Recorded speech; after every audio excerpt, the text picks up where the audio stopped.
The Witcher franchise has touched every medium. Short stories, novels, a film, TV series, comic books, video games, and now it's heading to streaming. With the Netflix series about to debut, we wanted to take you through it all. I'm Kris Carr, and today I'm talking to you about the history of the Witcher franchise. Before we dive in, I want to thank everyone who's donating to our Patreon, especially our super nerd sponsor of the day, Zachary Turner. If you want to help out, see if any of our donation tiers work for you. We'll thank you with shout-out, swag, and more. If you'd rather just go buy some stuff, go on and treat yourself and follow that link to TeePublic. They have all the nerdy merch your geeky little heart could desire. On to Witcher. Hunting monsters for a price. I thought you'd have fangs or horns or something. First of all, what's a Witcher? They're hunters with supernatural abilities who began training at a young age to battle monsters. The books, known as the Witcher Saga, first began as short stories that were published in a Polish sci-fi fantasy magazine, Fantastica. Author Andrzej Sapkowski's first short story, Weisman, also known as The Witcher, was written for a contest held by the magazine in 1986 and took third place. The first 4 stories would be compiled into a short story collection called Sword of Destiny, and featured the story The Road with No Return, the only story without the main character of the series, Geralt. Instead, this story focused on Geralt's mother. The second short story collection was called The Last Wish and is actually encouraged to be read first. Then we come to the novels. There are 5 in the Witcher Saga: Blood of Elves, Time of Contempt, Baptism of Fire, The Tower of the Swallow, and The Lady of the Lake. This one is always so stupid, The Tower of Swallow. It sounds like a really bad porn. These books focus on Geralt of Rivia and Ciri, a child with a great destiny. Ciri is a princess that becomes a Witcher in training, and Geralt acts as her protector. These books were originally published in Polish in the 90s, but didn't start getting translated into English until 2008. There is a 6th standalone novel called Season of Storms that's set between the short story collections and hints at some of the events that will happen in the original pentology. There have also been spin-off series set in the world of The Witcher by various Ukrainian and Russian authors. Between 1993 to 1995, Sapkowski's stories would be adapted into comic books by Porowski and Pulch. The Road with No Return, Geralt, The Lesser Evil, The Last Wish, The Bounds of Reason, and Betrayal. These were drawn from the short stories, as well as unused plots Sapkowski had outlined for stories. These comics, unfortunately, are in Polish, which, as many of you can tell from my botched pronunciation of all these names, I don't speak. But some amazing folks online have translated them. These are, however, unofficial open source translations, so read them at your own discretion. In 2013, Dark Horse began publishing comics based on the Witcher video game series made by CD Projekt Red.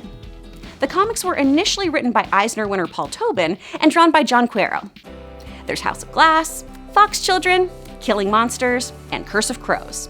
The next comic series, A Flesh and Flame, would bring in a new Polish team, Aleksandra Motakia and Mariana Strychowski.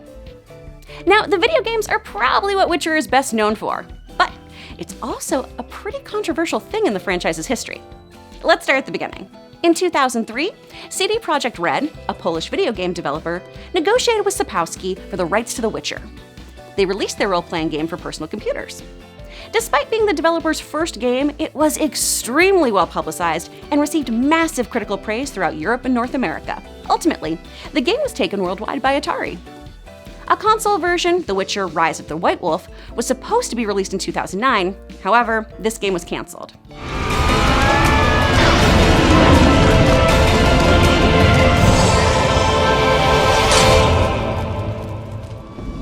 Next up, the company would create The Witcher: Crimson Trail, probably better known as The Witcher Mobile. This is, you guessed, a mobile phone game that was created by Breakpoint on license from CD Projekt Red. This game has you play a younger version of Geralt who's studying to become a Witcher. The Witcher Versus was a flash game that has since been discontinued that allowed users to create a character for one of 3 classes and battle other players. There was also a Battle Arena free-to-play multiplayer online game for mobile devices, and Geralt even popped up in Soul Calibur 6 as a guest character. Challenged a Witcher. Must have had a death wish. The Witcher 2, Assassins of Kings, was released in 2009 and digitally distributed through Steam, DRM Free, and Good On Games, followed by The Witcher 3, Wild Hunt in 2015. Now, this was my introduction to the franchise, and holy crap, this game is gorgeous! These games have sold over 40 million copies worldwide, so the games are a pretty big deal. Not so fast, Geralt. No humble plea, no offering for the witch. What's your rate these days? A couple dozen eggs? 3 hens, maybe? Now, here's the controversy. Last year, the Witcher author, Sapkowski, demanded about $16 million in royalties. He initially sold the rights to the game for just $9,000. Many of you may be scratching your heads over that $9K. I know I was. I mean, who lowballs their own IP that much? Well, turns out Sapkowski isn't a huge fan of video games to begin with. Prior to this lawsuit, Sapkowski had voiced his disinterest in them, saying, quote, "I do not play computer games as they are far beyond my sphere of interest. I've never played any computer games, be it fantasy or others. Sometimes I read through dedicated gaming magazines or watch television programs. Graphics and technology, sometimes I admire. I cannot say anything about the plots, though, apart from the fact that some types of games seem to lack any story whatsoever. Those seem to be all about the hack and slash, which is like the best part of video games, is just killing shit, so." That was a good game. Yeah. CD Projekt responded by saying they had met all obligations to acquire the license, but they did want to provide a, quote, "fair outcome for all parties." They settled outside of court in February of 2019 to provide royalties to the author, though not as much as his initial ask, in order to maintain a good working relationship with him for future projects. There are also 2 card games based on the video game: The Witcher Adventure Card Game and The Witcher Promo Card Game. A card game known as Gwent was included in The Witcher 3 as an in-game activity, and 2 standalone games are based on it: Gwent, The Witcher Card Game, and Thronebreaker, The Witcher Tales.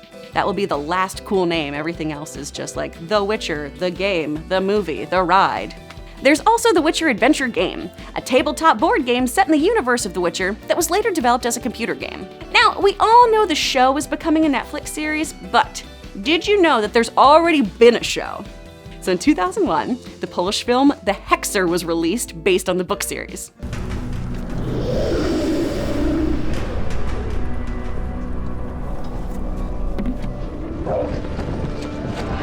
Despite a pretty poor reception, the film was then adapted into a television series and ran for 13 episodes.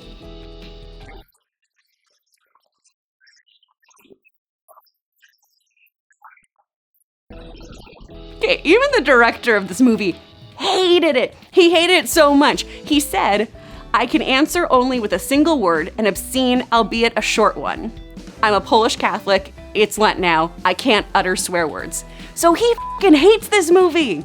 This movie has been a movie referred to as one of the worst films to come out of Poland. It is laughably bad, and this is all I want for Christmas. Dad, get it for me.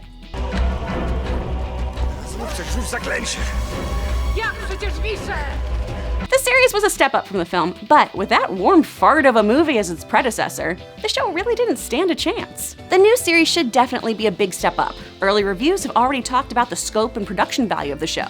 A bunch of people were like, "Dude, these fights make the fights in Game of Thrones look like dog shit." Netflix is so confident in its series, it's already greenlit season 2 before dropping season 1. If you dismiss it, Geralt! you will unleash true calamity upon us all. Now, the author will be working very closely with the show's creative team on this. In a press release, he said, quote, "I'm thrilled that Netflix will be doing an adaptation of my stories, staying true to the source material and the themes that I have spent over 30 years writing. I'm excited about our efforts together, as well as the team assembled to shepherd these characters to life." Which is like a nice, subtle dig again at those video games, bud. Classy. Time will tell if this show is the crowning jewel of the franchise. But Geralt himself, despite the stony exterior, is actually quite good, but very capable of doing bad things. This series has been kicking around since the 80s, so obviously there is a lot of ground to cover here, guys. Hit me up in the comments with anything I missed, or your favorite Witcher factoids. And while you're there, let me know what Witcher stuff you guys want to talk about. White hair, big ol' loner, 2 very, very scary looking swords. I know who you are. Thanks again to our patrons, to TeePublic, and those of you just tuning in. For more videos, click to the left. I'll see you, Space Cowboy.